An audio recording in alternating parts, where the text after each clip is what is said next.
Sahabat Shalom, Bapak Yahweh memberkati saudara-saudara sekalian. Haleluya. Baik Bapak Ibu Saudara sekalian, malam hari ini kita akan kembali bersama-sama mendengarkan firman Tuhan. Dan kita juga akan belajar Torah yang akan berbicara tentang dunia di ambang perang Gog Magog. Dan tanda-tandanya sudah dinyatakan. Mari kita bersama-sama membuka kitab suci kita di dalam kitab Yoel pasal kedua, ayat yang ke-30 sampai dengan yang ke-32 sebagai dasar firman Elohim dan Torah Yahweh yang akan kita dengar bersama-sama pada malam hari ini. Yoel pasal kedua ayat 30 sampai dengan yang ke-32 di situ dikatakan, dan aku akan memberikan tanda-tanda di langit dan di bumi, darah dan api serta gumpalan-gumpalan asap. Matahari akan berubah menjadi gelap dan bulan menjadi darah sebelum datangnya hari Yahweh yang dahsyat dan menakjubkan. Dan akan terjadi setiap orang yang berseru kepada nama Yahweh akan diselamatkan. Karena di Gunung Sion dan di Yerusalem akan terjadi keselamatan. Sebagaimana yang Yahweh firmankan, dan dari yang tersisa yang sedang Yahweh panggil. Amin.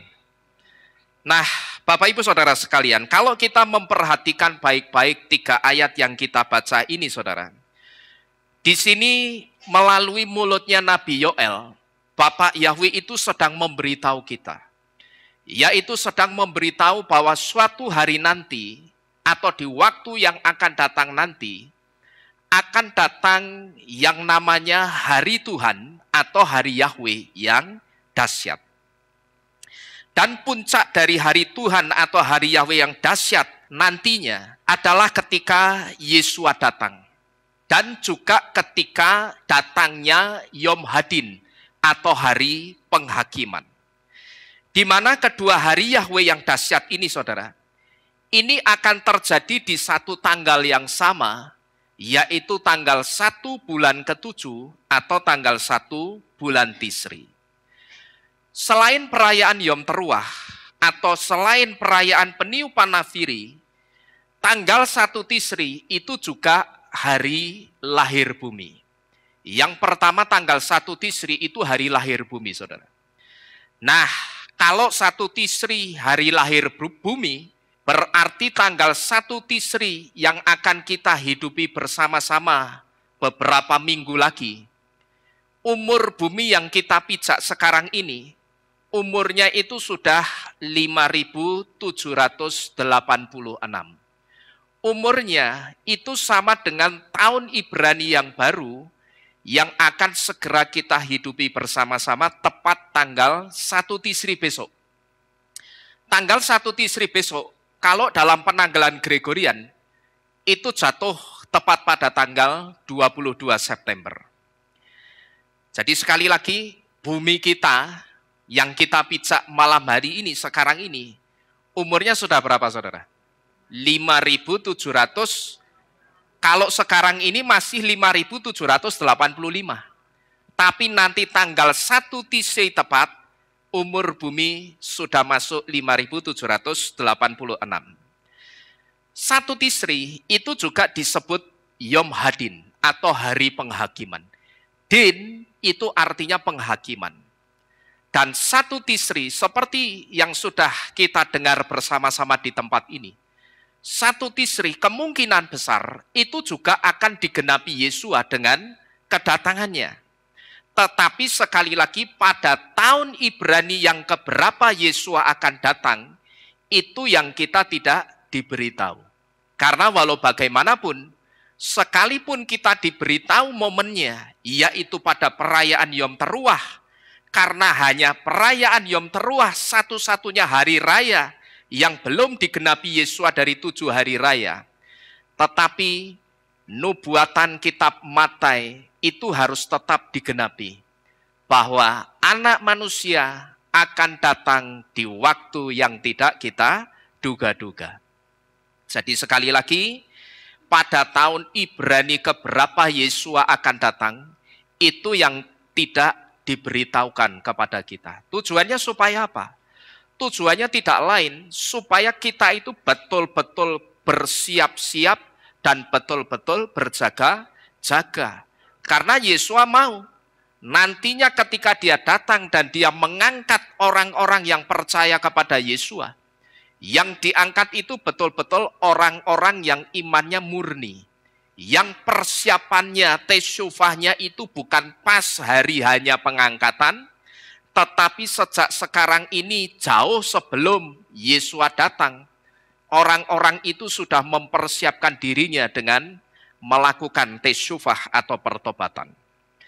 Dan itulah dua di antara hari-hari Tuhan atau hari-hari Yahweh yang dahsyat yang akan terjadi di muka bumi ini, saudara. Kalau Yom Teruah yang akan digenapi oleh kedatangan Yesua nanti, dan Yom Hadin atau hari penghakiman, itu terjadinya kan di waktu yang akan datang, saudara. Karena sekarang ini belum terjadi.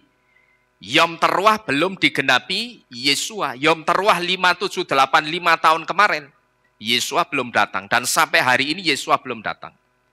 Demikian pula dengan Yom Hadin atau hari penghakiman, itu juga belum terjadi.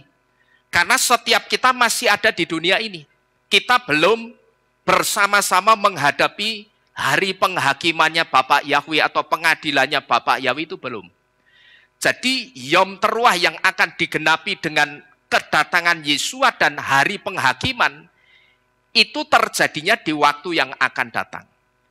Nah, tetapi kira-kira ada atau tidak hari Yahweh yang dahsyat yang sudah terjadi itu ada atau tidak, saudara? Ada. Kapan itu? Ketika Ruach HaKodes itu dicurahkan. Jadi pencurahan Roh Kudus saat hari raya Syavuot atau Pentakosta, itu juga satu di antara hari Yahweh atau hari Tuhan yang dahsyat. Dan akan ada hari-hari Tuhan yang dahsyat lainnya yang akan terjadi juga di waktu yang akan datang. Tetapi puncaknya adalah ketika kedatangan Yesua dan ketika hari penghakiman. Jadi kedatangan Yesua dan hari penghakiman, itulah puncaknya hari yang disebut dengan hari Yahweh yang dahsyat. Dan kalau kita mengacu ke kitab Yoel tadi, saudara, ketika hari Yahweh yang dahsyat itu datang, sebelumnya akan muncul Moftim. Moftim itu apa? Moftim itu pattern. Pattern itu pola yang isinya tanda-tanda, baik itu tanda yang ada di langit maupun tanda yang ada di muka bumi ini. Jadi dengan kata lain, saudara, segala sesuatu yang berhubungan dengan Yesua, itu ada moftimnya, ada polanya. Dan polanya Yesua itu hanya bisa dilihat dengan satu pola pengajaran, yaitu pola Ibrani. Dan pola Ibraninya itu pun juga harus pola Ibrani murni, tidak bisa pola Ibrani yang dicampur sama pola Yunani, itu tidak bisa. Ibrani, Yunani, sendiri-sendiri. Ibrani itu tidak boleh dicampur dengan Yunani. Karena kalau sampai Yunani dimasukkan ke Ibrani, Yunaninya ini justru akan merusak pola pengajaran Ibrani yang sudah benar dan sudah sesuai dengan Torah. Itu malah jadi rusak kalau kemasukan pola Yunani.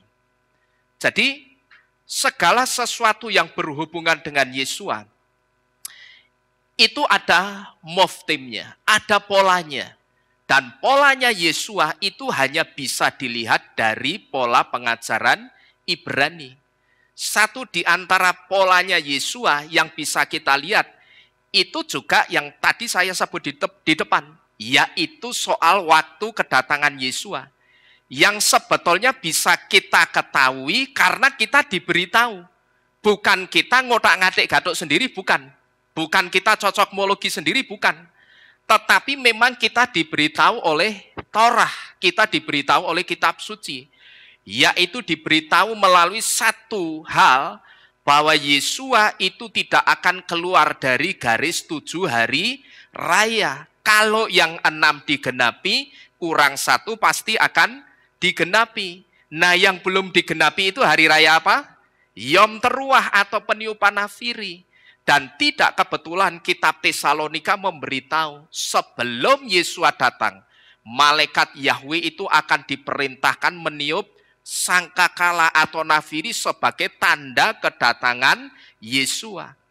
Jadi bukan kita itu gatokmologi, bukan. Ya, seringkali saya perhatikan kekristenan tidak paham dengan hal ini. Cuman sayangnya ketika mereka tidak paham, yang mereka lakukan mengolok-olok, saudara.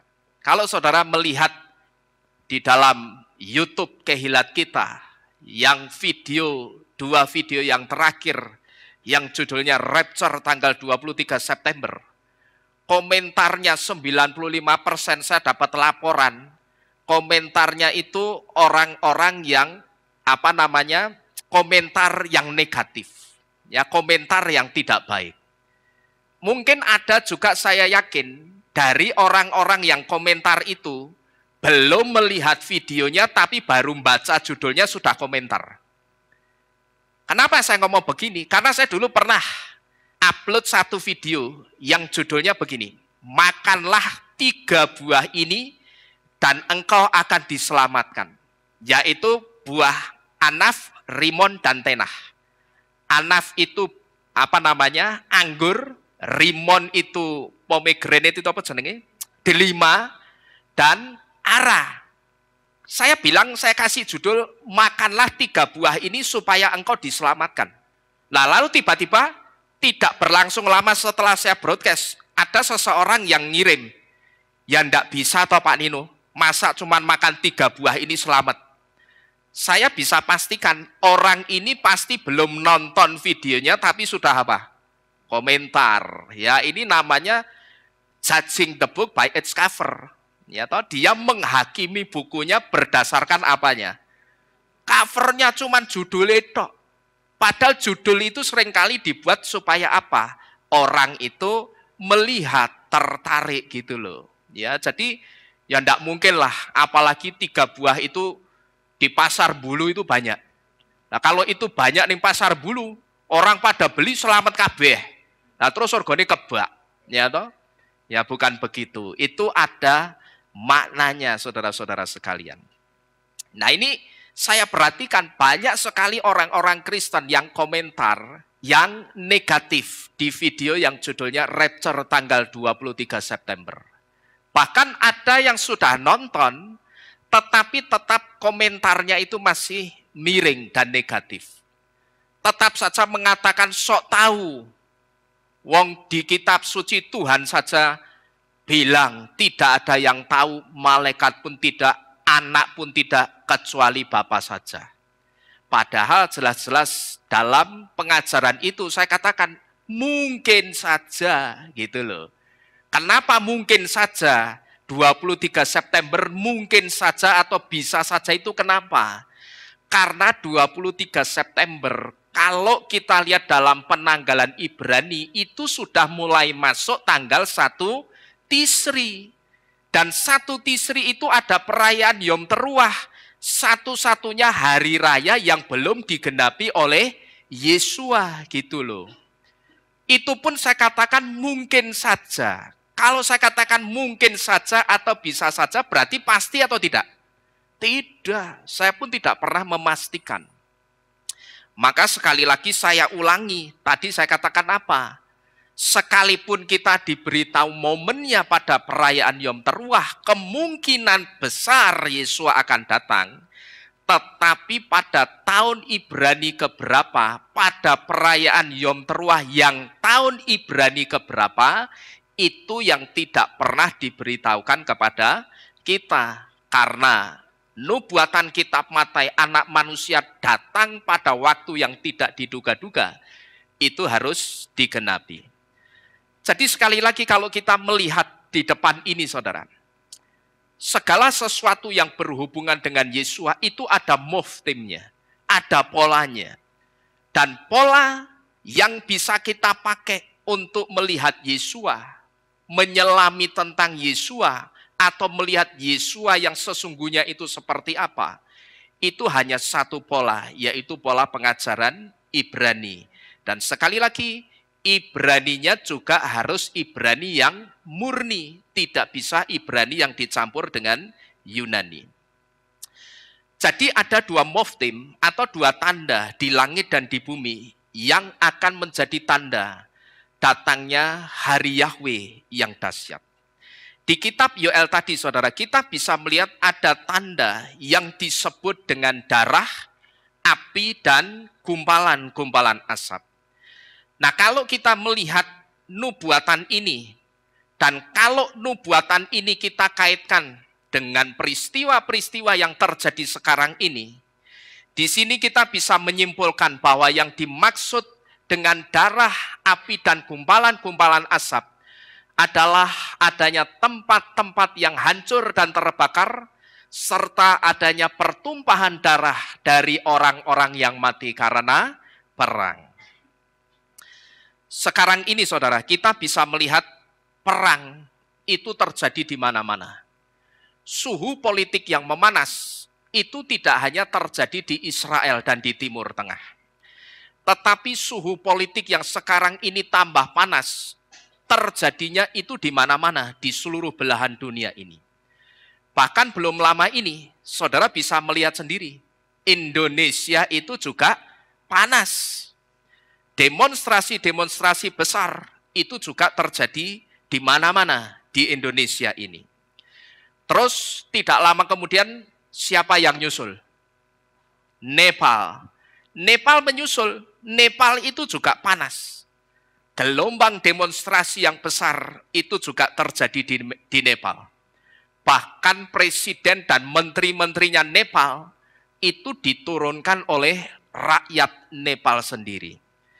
Bahkan saya sempat melihat, kalau video yang saya lihat di YouTube itu benar, sampai-sampai menterinya Nepal, kalau tidak salah menteri keuangannya, itu dikejar-kejar rakyat Nepal, ditendangi, dipukuli, sampai ditelanjangi, saudara. Sampai tinggal cawate tok, tinggal celana dalamnya tok, lari dikejar sampai nyebur ke sungai. Setelah nyebur ke sungai masih dikejar, masih dipukuli. Saya pikir gila bener ini. Orang kalau sudah marah sampai segitunya. Jadi kalau dulu suhu politik di mana-mana itu sudah panas, sekarang ini bukan panas lagi, tetapi tambah panas. Dan kalau suhu politik semakin panas dan perang terjadi di mana-mana, sebetulnya kalau dunia itu peka, dunia ini sekarang ini sudah dekat atau sudah ada di ambang perang besar yang namanya perang Gog dan Magog. Dan perlu saudara ketahui, nubuatan tentang dimulainya perang Gog dan Magog ini sudah dinubuatkan beberapa tahun yang lalu oleh seorang rabi Yahudi yang bernama Rabi Mendel Gesin. Sekitar tahun 2016 atau tahun 2017, saya lupa saudara ya tepatnya. Pokok sekitar tahun 2016 atau 2017, Rabi Mendel Gesin ini sudah menubuatkan tentang awal dimulainya perang Gog dan Magog. Tapi yang saya ingat, waktu itu pas rame-ramenya Israel itu didesak oleh negara-negara untuk menyerahkan Yerusalem ke tangan Palestina. Nah itu saya ingat. Tapi tahunnya saya agak lupa, kalau tidak salah 2016 atau 2017. Rabi Mendel Gesin itu pernah membahas nubuatan Torah tentang dimulainya perang Gog dan Magog ini, saudara. Itu pas rame-ramenya Israel itu didesak supaya menyerahkan Yerusalem ke tangan Palestina. Nah, waktu itu saudara, Amerika pada masa pemerintahan Presiden Obama itu sangat rajin intervensi atau campur tangan membela Israel soal Yerusalem yang harus tetap dimiliki oleh Israel. Nah, tetapi pada tanggal 23 Desember 2016 ya, mereka tidak lagi. Karena pada tanggal tersebut Amerika memilih abstain alias tidak menyatakan pendapat atau pembelaannya untuk Israel lagi.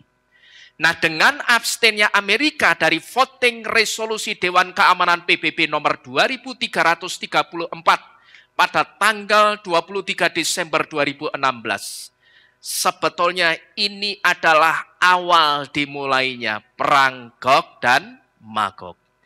PBB adalah Gog dan Magog. PBB adalah seluruh dunia yang melawan Israel. Dan Obamalah Raja Gog itu sendiri.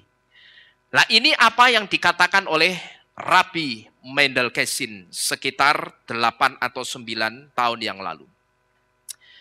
Jadi waktu itu saudara, Rabbi Mendel Kessin ini menangkap satu hal dari sikap Amerika yang abstain pada tanggal 23 Desember 2016. Sikap abstainnya Amerika ini ditangkap sebagai hikmat oleh Rabbi Mendel Kessin bahwa sikap abstainnya Amerika itu adalah awal dimulainya perang Gog Magog. Dan ketika waktu itu Rabbi Kessin mengatakan hal ini, rupanya hikmat Rabbi Kessin ini kembali ditangkap oleh seorang Rabbi Yehudi lainnya, yaitu Rabbi Matityahu Gleaserson, yang adalah seorang ahli Torakhot internasional, yang kemudian menyelidiki perkataan Rabbi Kessin dengan Torakhot. Jadi rupanya saudara, apa yang dikatakan Rabbi Kessin ini ditangkap oleh Rabbi Matityahu Gleaserson yang saudara lihat di depan ini. Dan waktu itu, Rabbi Matityahu Gleaserson ini coba menyelidiki nubuatannya Rabbi Kessin ini dengan karunia-Nya membongkar kode-kode Torah dengan software Torakhot.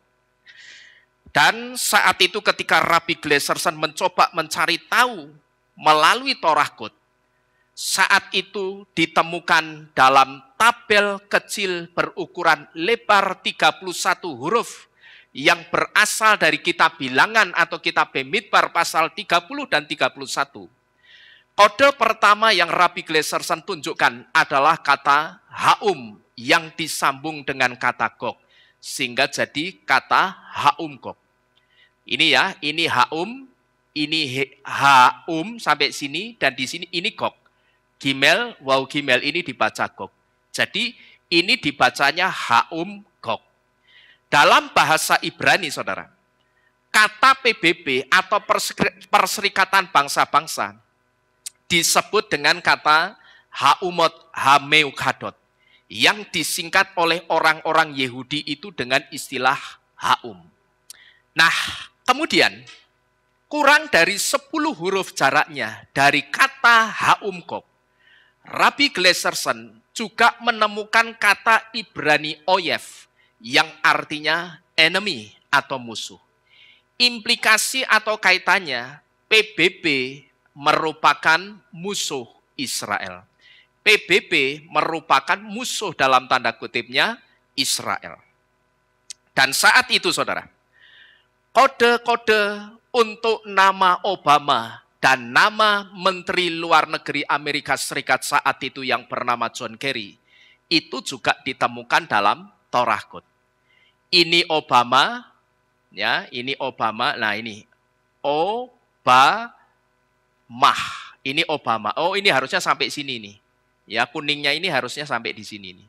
Terus ini nama Menteri Luar Negerinya Amerika Serikat pada waktu itu yang bernama John Kerry. Kof, Res, Yod, ini dibaca Kerry. Nah, soal nama Obama ini saudara, rupanya ditemukan juga di dalam Torah. Nah, ini kalau kita tidak mempelajari Torah, kita tidak akan ngerti rahasia-rahasia seperti ini. Dan kalau Rabbi Matityahu Gleaserson itu tidak dikasih karunia untuk membongkar rahasia-rahasia Torah, kita pun juga mungkin tidak ngerti ada nubuatan-nubuatan seperti ini. Bahkan sampai nubuatan nama orang itu juga tertulis di sana. Dulu saya juga pernah menyampaikan ada satu negara yang disebut Savon Korea. Saudara masih ingat itu negara mana? Korea Utara. Itu juga ditulis di dalam Torah ternyata. Torah Kut itu apa?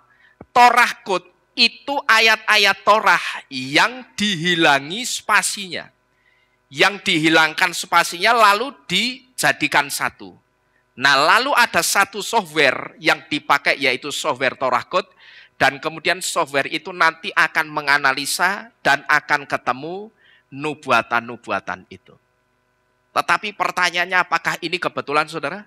Tidak. Tetapi memang nubuatan-nubuatan itu ditaruh oleh Bapak Yahweh, yaitu nubuatan-nubuatan tentang apa yang akan terjadi di dunia ini di waktu yang akan datang. Itu memang Bapak Yahweh yang taruh di situ. Dan memang tidak semua orang itu dikasih karunia untuk menyingkapkan rahasia kode-kode tersebut. Nah, soal nama Obama ini saudara, rupanya dulu juga diteguhkan oleh seorang pemuda Yahudi yang bersaksi, yang ceritanya pemuda Yahudi ini pernah mati beberapa saat, terus dia hidup lagi. Dan ketika dia mati beberapa saat, waktu itu dia dibawa dalam satu pemandangan alam roh. Lalu di situ dia menyaksikan penglihatannya. Dan pemuda itu namanya adalah Nathan. Nathan juga mengatakan bahwa Obama lah Raja Gog itu. Nah, saya akan coba mengajak saudara melihat video kesaksiannya Nathan supaya kita ngerti peneguhan dari kesaksiannya Nathan tentang Obama dan negara-negara lainnya yang ada di dalam nubuatan-nubuatan ini saudara. Ya, kita akan lihat videonya dulu. Videonya kira-kira tidak lama, cuma sekitar 5 menit. Kita lihat bersama-sama dulu videonya.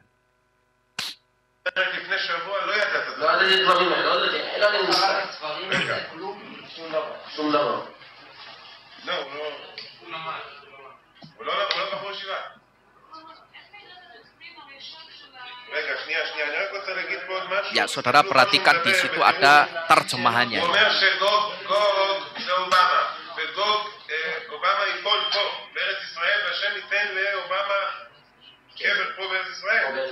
אז יחזקאל הנביא אומר, והיה ביום ההוא אתן לגוג מקום שם קבר בישראל. יחזקאל. ואתה אומר שהר הזיתים מתבקע. אז זכריה הנביא אומר, ya, saudara perhatikan negara-negaranya. שכן, יצא ביום ההוא לכם מקרא, ועמדו בגלל ביום על הר הזיתים.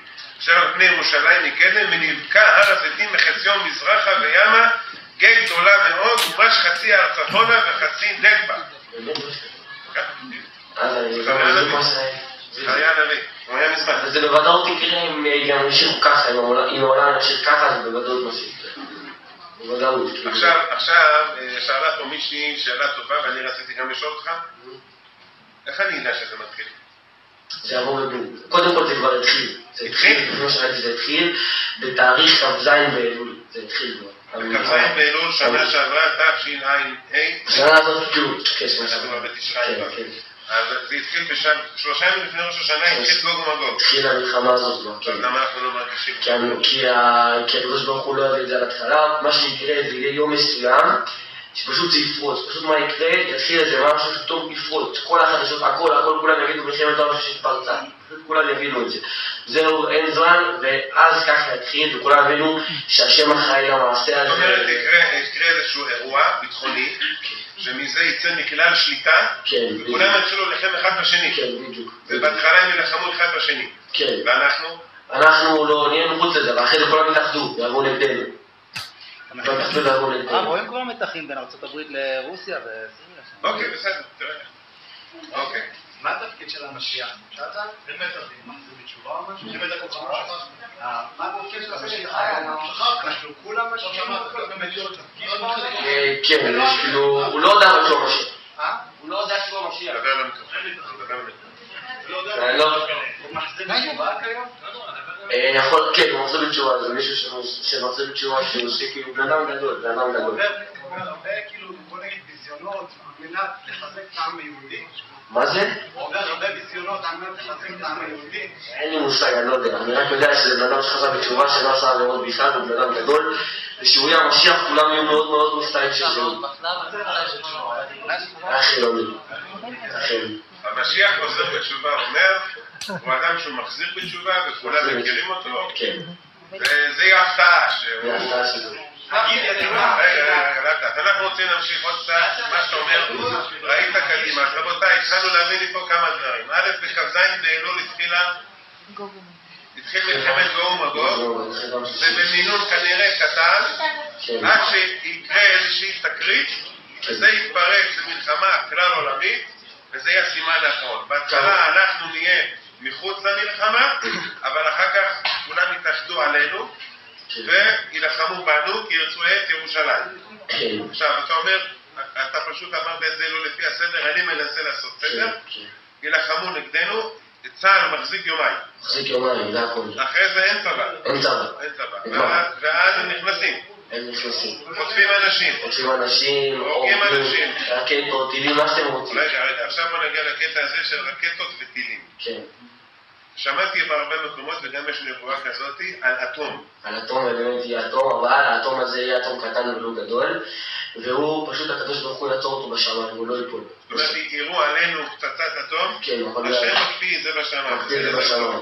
ואחרי כמה זמן, אחרי כמה שבועות, הוא ייפול, אבל הוא ייפול רק על ערים מסוימים, 2 ערים מסוימים, תל אביב וחיפה. רק על תל אביב וחיפה היום פצצת אטום. כן. 2 ערים בערב. אוקיי, ועכשיו הם נכנסים, הם כובשים? מה, הם כובשים לגמרי, ממש כובשים, הכל. ונכנסים עד? ונכנסים עד ירושלים, ממש. עד ירושלים. אבל בירושלים יהיה פליטה, כאילו, כל מי שרוצה להתנצל רק בירושלים. ומצד שני גם שם יהיה מלחמה, אז מי שזוכה יזכה, מי שלא, לא. מי שעושה תורה ולומד ועושה מצוות וזה, אז הוא ינצל. זאת אומרת, צדיקים שהם מחוץ לירושלים, הם יגיעו לפה וינצלו. הם יגיעו פה וינסו. Ya. Sampai di sini videonya, saudara-saudara sekalian. Nah, saudara-saudara sekalian, melalui kesaksiannya Nathan 8 atau 9 tahun yang lalu ini, saudara, kita bisa melihat Torah itu begitu presisi menubuatkan setiap peristiwa yang terjadi di muka bumi ini. Ya, kalau kita perhatikan, Torah itu begitu presisi menubuatkan setiap peristiwa yang terjadi di muka bumi ini. Tadi melalui kesaksiannya Nathan, saudara, kita bisa melihat ada Iran, ada Rusia, dan ada Korea yang disebut.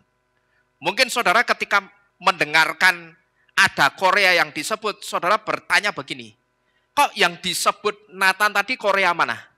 Korea Selatan.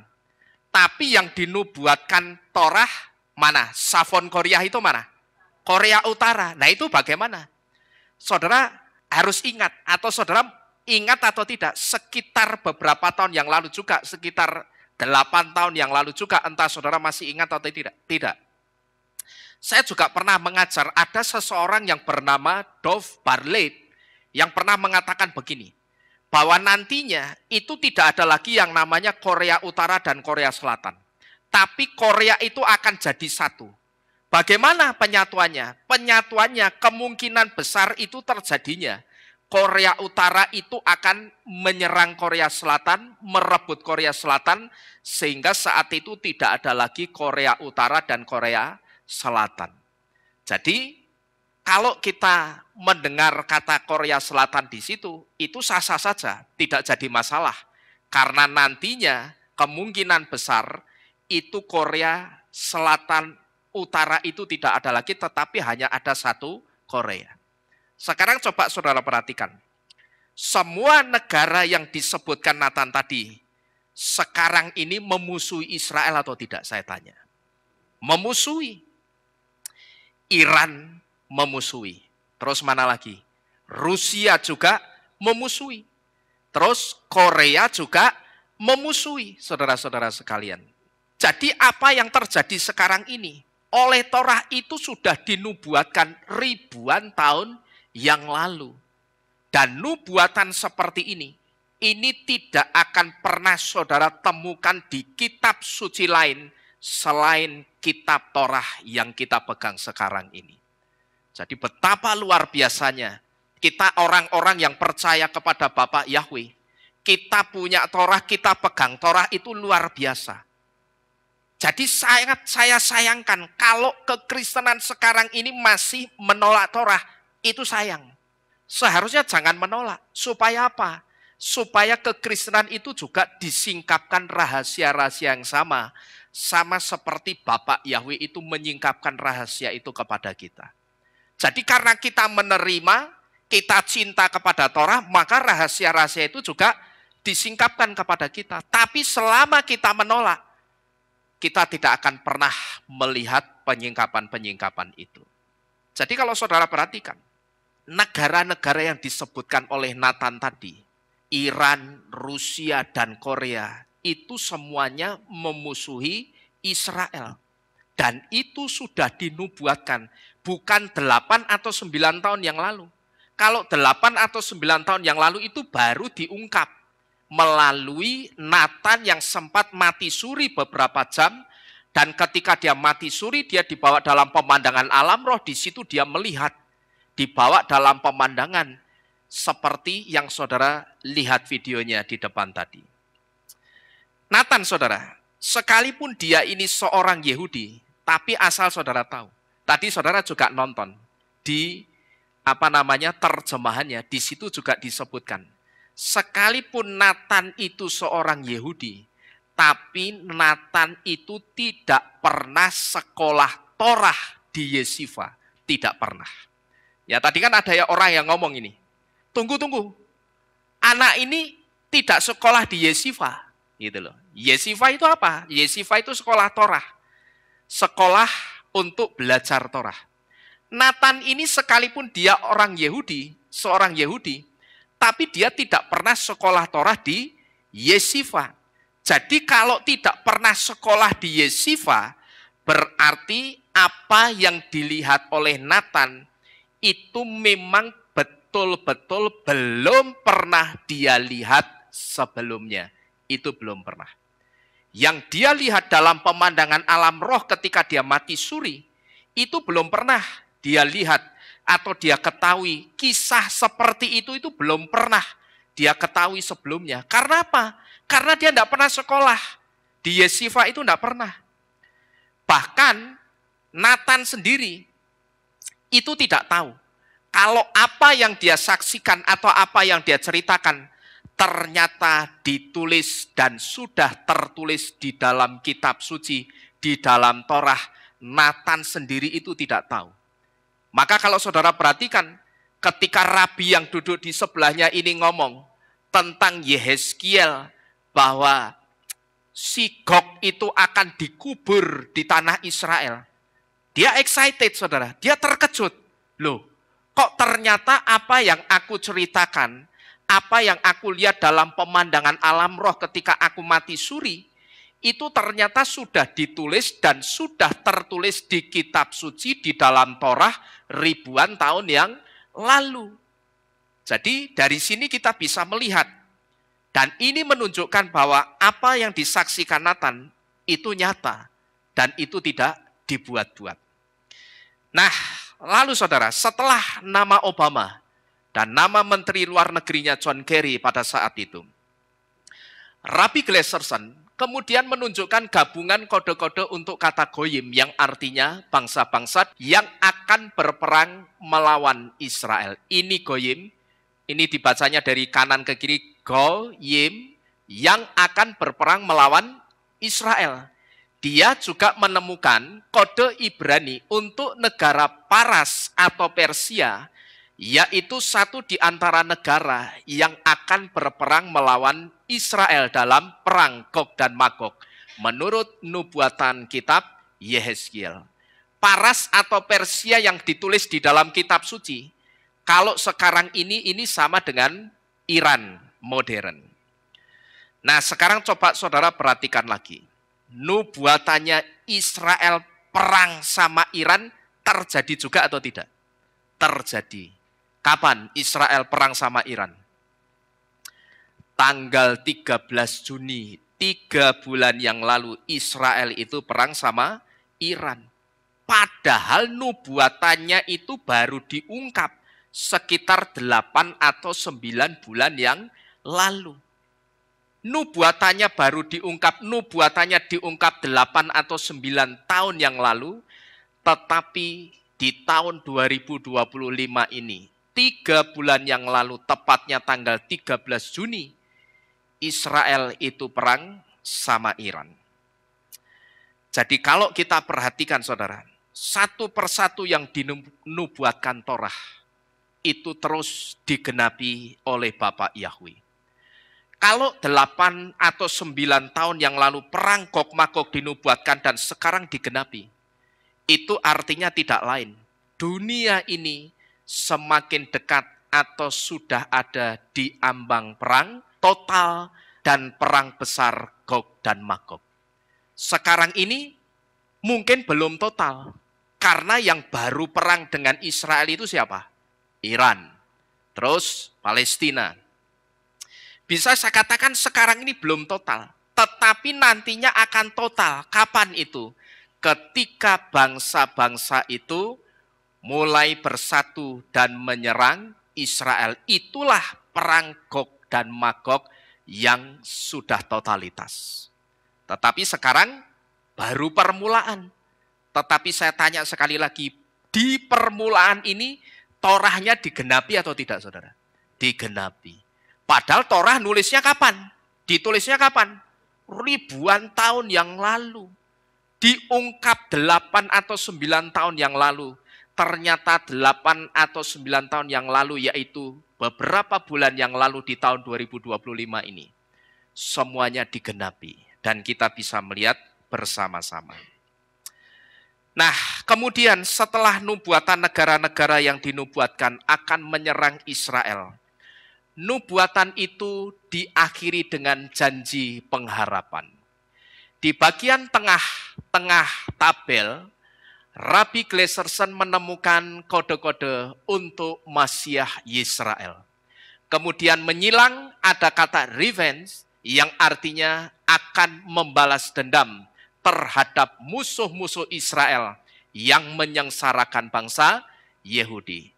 Dan soal pembalasan ini juga sudah ditulis di dalam kitab Yehezkiel 38 ayat 18 sampai 23. Jadi diakhiri itu dengan janji pengharapan. Nah, di bagian tengah ini saudara, Rabbi Gleserson itu menemukan ada kata Masiah Yisrael.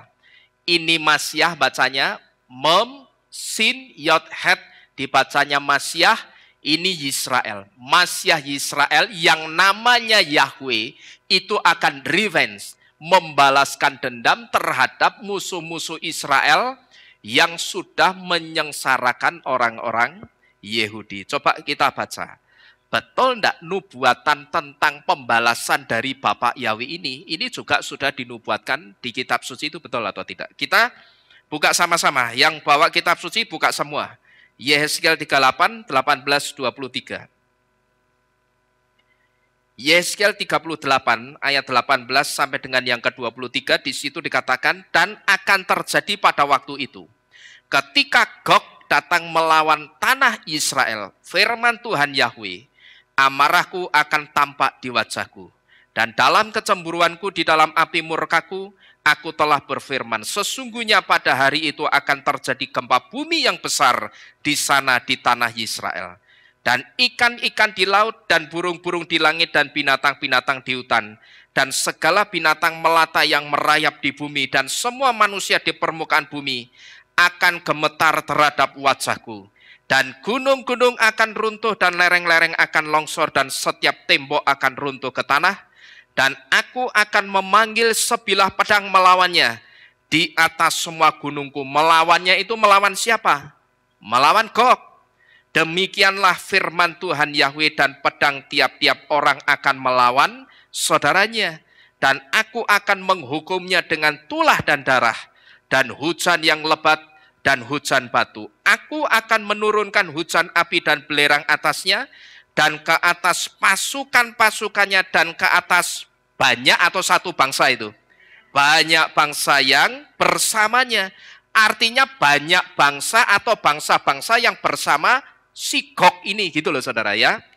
Dan aku akan meninggikan diriku sendiri dan menguduskan diriku, dan aku akan dikenal di depan mata banyak bangsa, dan mereka akan mengetahui bahwa akulah Yahweh. Nah, saudara-saudara sekalian, apa yang sudah kita pelajari pada malam hari ini? Ini adalah kode-kode Torah yang menunjukkan bahwa sikap abstain Amerika terhadap Israel di sidang PBB 9 tahun yang lalu, itu satu nubuatan atau satu pertanda dimulainya perang Gog dan Magog, di mana setiap bangsa itu akan bangkit melawan Israel. Tetapi pada waktunya, Masiah atau Juru Selamat Israel yang bernama Yahweh, Yesua, itu akan membalas semua yang dilakukan bangsa-bangsa itu kepada Israel. Nah, ini tanda pertama yang dinubuatkan oleh Nabi Yoel, yaitu tanda yang ada di bumi. Sekarang kita akan melihat tanda kedua, yaitu tanda yang ada di langit. Apa yang dimaksud dengan tanda yang ada di langit? Tanda yang di langit disebutkan matahari itu akan menjadi gelap dan bulan menjadi darah. Nah, matahari yang akan menjadi gelap bisa kita lihat gambarannya melalui peristiwa gerhana matahari total. Yang dimaksud dengan matahari akan menjadi gelap, gambaran peristiwanya itu bisa kita lihat ketika terjadi fenomena gerhana matahari total. Tetapi sekali lagi, itu hanya sebuah gambaran atau penggambaran. Kenapa? Kok saya katakan gerhana matahari total yang bisa kita lihat sekarang ini, itu hanya sebuah gambaran. Karena kalau kejadian aslinya nanti, saudara, matahari jadi gelap, saya yakin peristiwanya itu akan lebih dahsyat dan lebih mengerikan lagi. Kenapa? Kok lebih dahsyat dan lebih mengerikan itu kenapa? Karena kalau gerhana matahari yang sekarang kita lihat ini, ini masih ada sinar yang memancar, walaupun memancarnya cuman sedikit. Karena apa? Kalau saudara lihat gerhana matahari, sekalipun disebut gerhana matahari total, tetap ada apa ini? Lingkaran cahaya di sekelilingnya. Dan itu yang membuat bumi itu tetap tidak gelap total, itu tidak. Ya, maka saya sebut ini penggambarannya. Maka setiap kali ada gerhana matahari, bumi itu kalau kita perhatikan tidak terlalu gelap. Karena di sekeliling matahari itu ada lingkaran cahaya atau lingkaran sinar putih yang masih memancar. Gelap-gelap, tetapi tidak terlalu gelap. Kita masih bisa melihat orang yang ada di sebelah kita. Kita masih bisa melihat orang yang lewat di depan kita, masih bisa kelihatan. Tetapi yang dikatakan Nabi Yoel matahari akan berubah menjadi gelap, itu satu peristiwa di mana matahari itu betul-betul akan gelap hitam pekat. Tidak ada lingkaran cahaya sama sekali. Bahkan saudara, sangat memungkinkan gelapnya itu bisa lebih pekat dari kegelapan malam yang kita lihat. Kalau kegelapan malam yang kita lihat sekarang ini masih belum gelap. Dikatakan gelap, tetapi kita masih bisa melihat. Sekalipun kita sudah ada di jam 12 malam, tapi kita masih bisa melihat. Ke sana, kemari itu masih kita lihat ada orang, ada kendaraan lewat, itu masih kelihatan, saudara. Tapi kalau nanti sampai datang harinya Yahweh yang dahsyat, yang dikatakan matahari akan menjadi gelap, itu akan betul-betul gelapnya itu sangat pekat seperti malam yang tidak ada bulan yang sedang bersinar. Kalau sekarang dikatakan malam, saudara keluar, lampu kehilat ini dimatiin semua. Satu kampung ini lampunya dimatiin semua. Bahkan satu Semarang ini dimatiin semua. Masih kelihatan. Karena apa? Masih ada bulan yang bersinar. Tapi kalau nanti disebutkan matahari akan jadi gelap, kira-kira gelap pekat pekatnya kegelapan itu seperti malam yang tidak ada bulan yang bersinar sama sekali. Ya, saudara bisa bayangkan kira-kira seperti apa gelap dan pekatnya hari itu, saudara-saudara sekalian. Jadi sangat gelap, betul-betul kegelapan total yang sangat pekat. Lebih gelap dari malam yang kita lihat sekarang ini. Dan itulah saat di mana hari Yahweh yang dahsyat itu akan datang. Nah, lalu selain matahari yang menjadi gelap, Nabi Yoel itu juga mengatakan begini, bulan akan menjadi darah.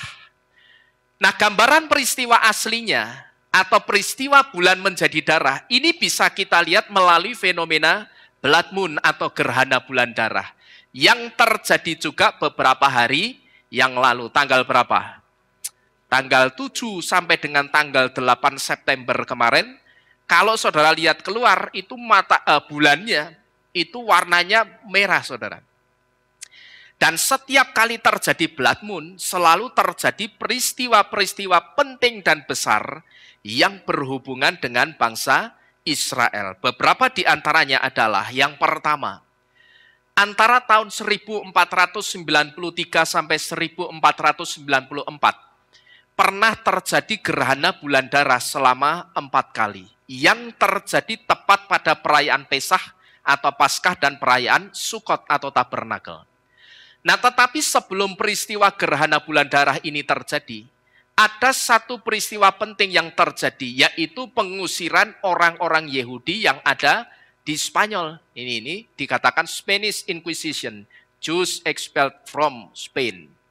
Jadi sebelum peristiwa gerhana bulan darah yang terjadinya pas perayaan Pesach dan Sukot, waktu itu ada pengusiran orang-orang Yahudi yang ada di Spanyol. Saya pernah cerita kepada saudara juga, waktu itu yang bantu ngusir orang-orang Yahudi di Spanyol itu siapa? Justru orang-orang Katolik, saudara. Ya. Lalu, gerhana bulan darah terjadi lagi di tahun 1949 sampai 1950. Peristiwa gerhana bulan darah ini juga terjadi tepat pada perayaan Pesach dan Sukot juga. Terjadi setelah Israel merdeka pada tahun 1948. Lalu, pada tahun 1967 sampai 1968, terjadi peristiwa yang sama, yaitu gerhana bulan darah juga.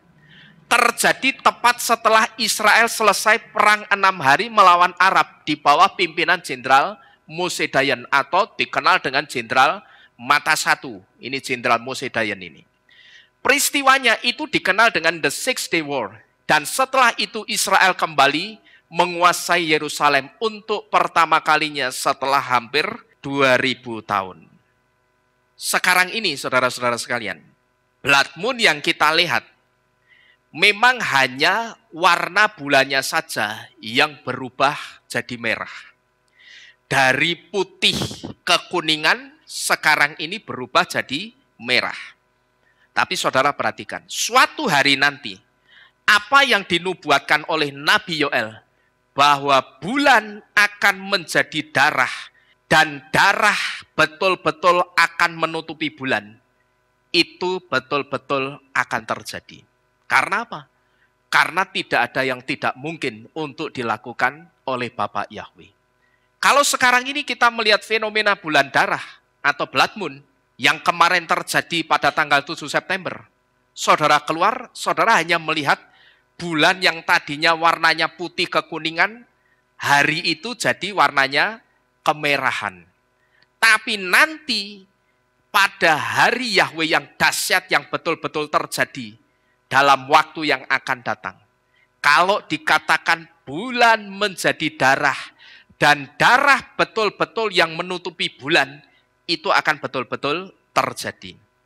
Kenapa kok betul-betul terjadi itu kenapa? Karena yang pertama, tidak ada yang tidak mungkin untuk Bapak Yahweh. Yang menciptakan bulan itu siapa? Ya Bapak Yahweh. Bapak Yahweh mau mengubah bentuk bulan jadi full penuh dengan darah, bisa atau tidak kira-kira? Sangat bisa. Dan yang kedua, kenapa bisa saja terjadi?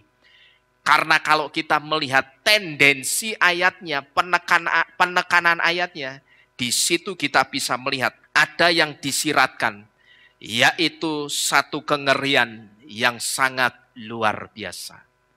Kata-kata bulan menjadi darah, itu sebetulnya sedang menyiratkan satu kengerian yang sangat luar biasa.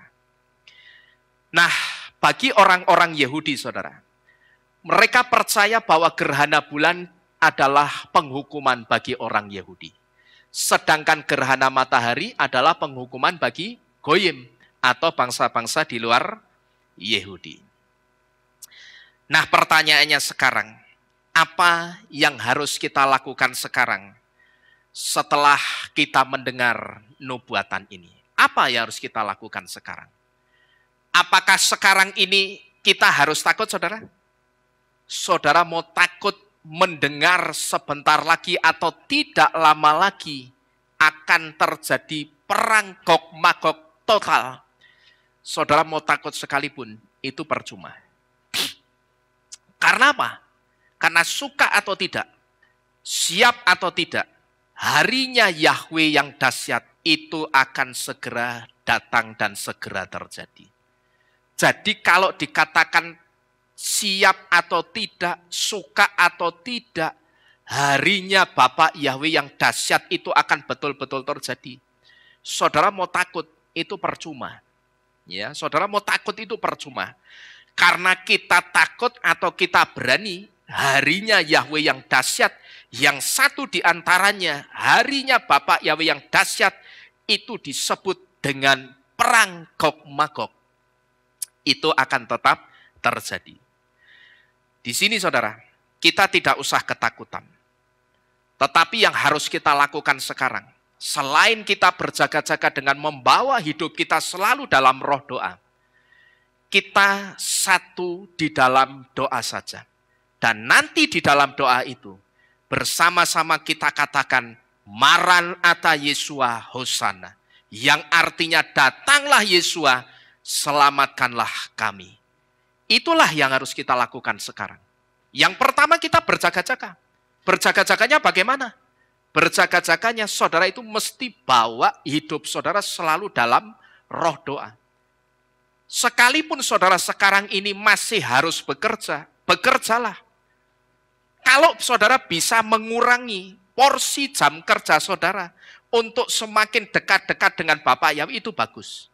Tetapi kalau sekarang belum bisa, ketika saudara bekerja, bawalah hidup saudara itu selalu dekat-dekat dengan Roh Kudus. Caranya bagaimana?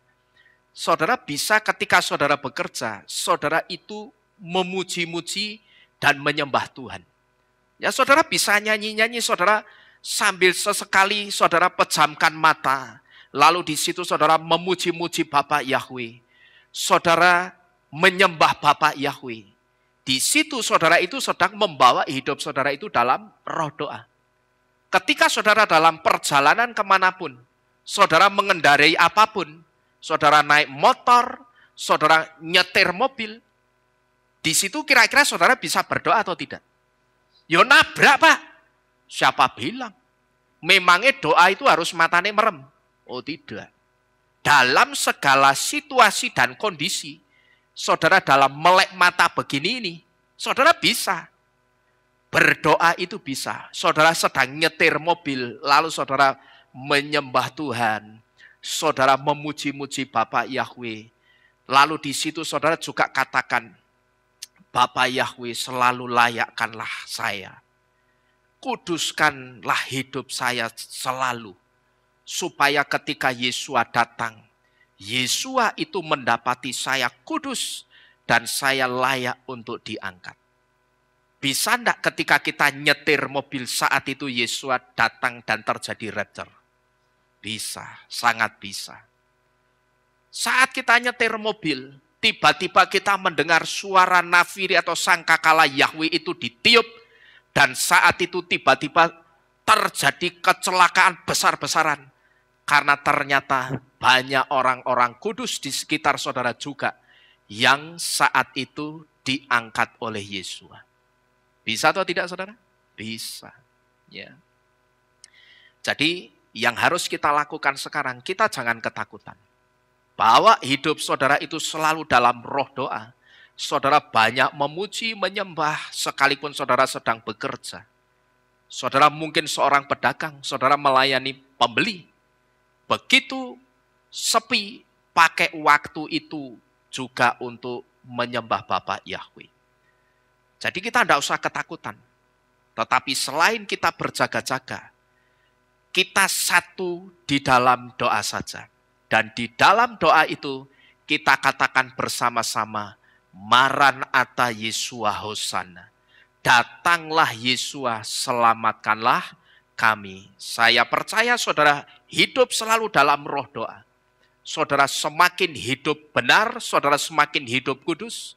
Yeshua datang, Yeshua melihat saudara benar, Yeshua pasti mengangkat saudara dan saya. Amin. Amin. Bapa Yahweh memberkati saudara-saudara sekalian. Kita tunduk di dalam doa. Kita akhiri firman pada malam hari ini. Haleluya.